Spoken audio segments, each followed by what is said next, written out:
কিছুটা সময় পর মৃদু একটা বাতাস এসে কথার খোলা চুলগুলো এলোমেলো করে দেয়। কথার চোখের ইশারায় বুঝে নিলাম চুলগুলো কানে গুজে দিতে বলছে। আমিও তাই করলাম, তবে ভীরু ভীরু হাতে। আজকে কেমন লাগছে? মানে আমাকে ভালো। শুধু ভালো? আমি কিছু বলতে গিয়েও বলতে পারলাম না। কেমন একটা অস্বস্তি কাজ করছে নিজের ভেতরে। তুমি কি নার্ভাস? মানে কিছু নিয়ে টেনশন করছো?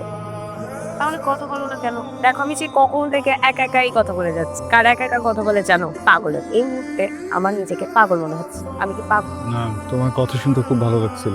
আর পাগল হওয়ার তো কোনো কারণ নেই। কেন? পাগল তো হয় ছেলেরা। কথাটা শুনেও আমার দিকে একটু কেমন করে যেন তাকিয়ে থাকে। আমি কি বলবো, কোনো কথা খুঁজে না পেয়ে ওকে বললাম, তুমি যখন চুলগুলো কানি গুজো খুব ভালো দেখ, সুন্দর দেখতে। আজ যে তুমি নিজে চুলগুলো বুঝে দিলে, তোমার কতটুকু ভালো লেগেছে? মাপার যন্ত্র এখন পৃথিবীতে তৈরি হয়নি।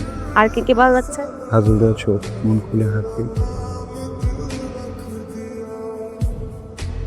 ভার্সিটিতেও গাড়িতে করেই আসে, নিজেদের গাড়ি। প্রথম যেদিন ও ক্লাসে এসেছিল, ভার্সিটিতে, আমি ওকে দেখে বেশ অবাক হয়েছিলাম।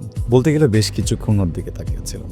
এত সুন্দর একটা মেয়ে, কেমন যেন। ওই দিন গাড়ি থেকে নেমে গেটে ভিতরে কিছু দূর হেঁটে যেতেই অন্য ডিপার্টমেন্টের ছেলে এক কাছে গিয়ে ওকে সরাসরি বললেন হাই।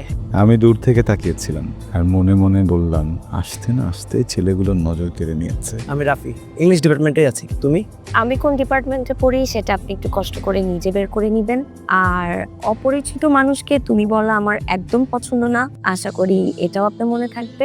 আর জেনে বুঝে গায়ে এসে করে কথা বলা মানুষ আমার একদম পছন্দ না। প্লিজ এটা মাথায় রাখবেন। এটা বলেই হাঁটা দেয়। মানুষ সুন্দরের পূজারী, কে না চায় সুন্দর কোনো কিছুকে নিজের করে পেতে? অন্য কেউ জায়গা দখল করার ভয়ে নিচে চেষ্টা করে নেয়। ছেলেটা যেন ঠিক তাই করতে চেয়েছিল।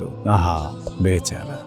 আমার ক্যাম্পাসের ঠিক পাশেই আমার খুব পছন্দের একটা রেস্টুরেন্ট আছে। যদিও পছন্দ হওয়ার বিশেষ কিছু কারণও আছে। রেস্টুরেন্টটা ভয়ঙ্কর রকমের পকেট ফ্রেন্ডলি। সারাদিন বসে থাকলেও খুব বেশি একটা চিন্তা হয় না। সেদিন একটু বেশিই বসেছিলাম। বের হয়ে দেখি সন্ধ্যা হয়ে গেল। তার মানে আমার শেষ বাসটাও মিস।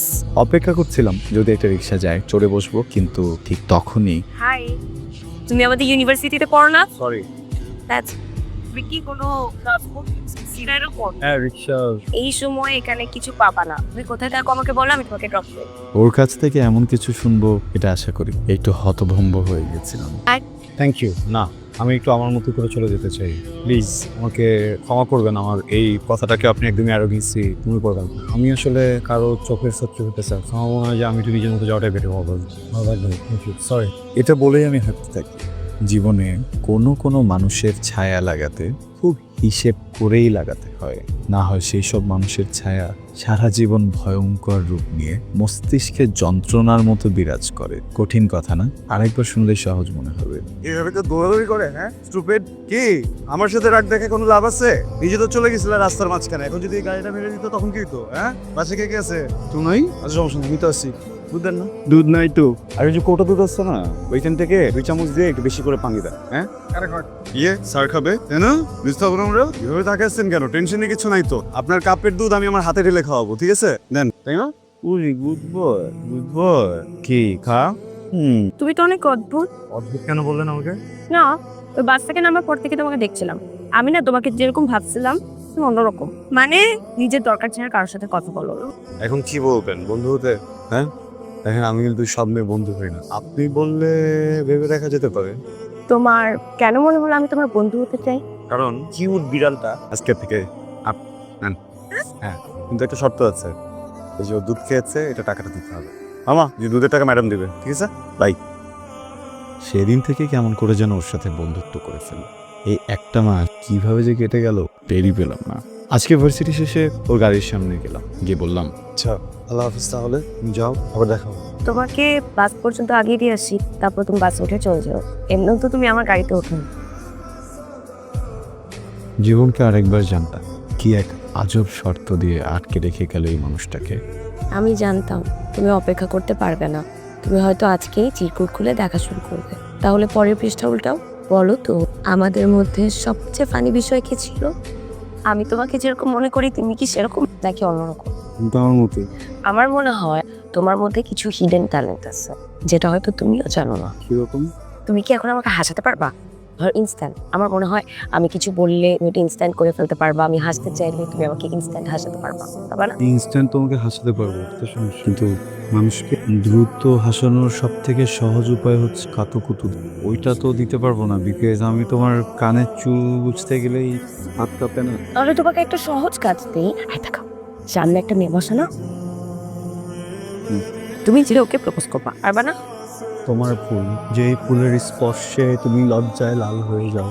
আপনাকে কি আমি চিনি? আপনি বলছেন ফুল মানে কি? না, তুমি আমাকে লবণ। চোখে তোমার ছানি পড়েছে প্রিয়, নিজের জিনিস যতনই বুঝিয়ে নিয়ে। কি মেন্টাল ফেক? না, আমি প্রেমিক। বুকে ব্যথা, অনেক ব্যথা। লাগে লাগে লাগে লাগে।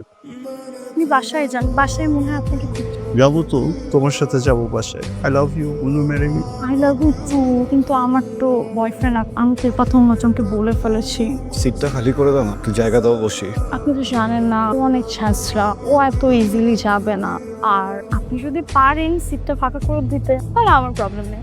ওকে, কি আসলে সরি, আমি প্র্যাঙ্ক করছিলাম। ওই যে একটা মেয়ে বসে দেখছেন, আমার গার্লফ্রেন্ড, ও বাজি দিয়েছিল তো চ্যালেঞ্জের জন্য আমি এখানে চলে আসছি, না করতে পারিনি। আপনি একটা হাই দেবেন? হ্যাঁ শিওর। Sorry sorry. আমার ভয় লাগলো না? এটা যদি তোমাকে থাপ্পড় দিয়ে দিত। থ্যাংক গড থাপ্পড় মারে নাই। তোমাকে আসলে আমি যেরকম ভাবছিলাম তুমি সেরকম না, তুমি অন্যরকম। তোমাকে একবার হাসানোর জন্য আমি যে কোনো রকম হতে রাজি আছি, কিন্তু আমি ওরকম না। তুমি যেমনটা ভাবো আমি সেরকম।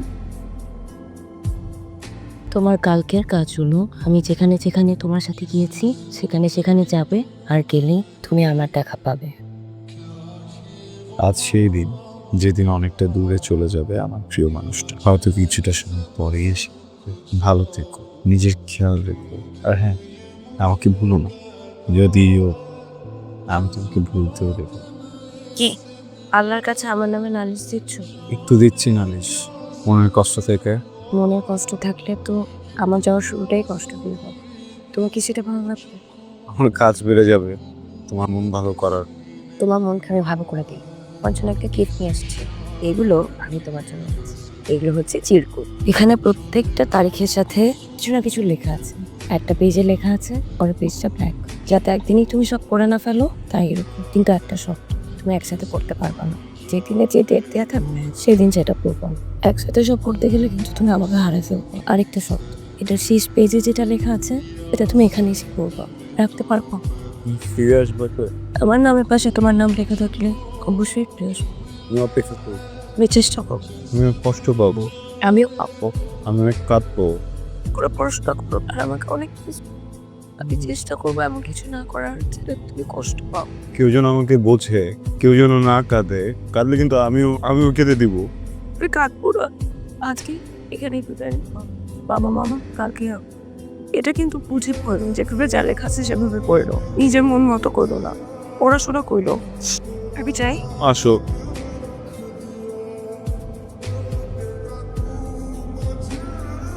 তোমাকে ভাবতে পারি।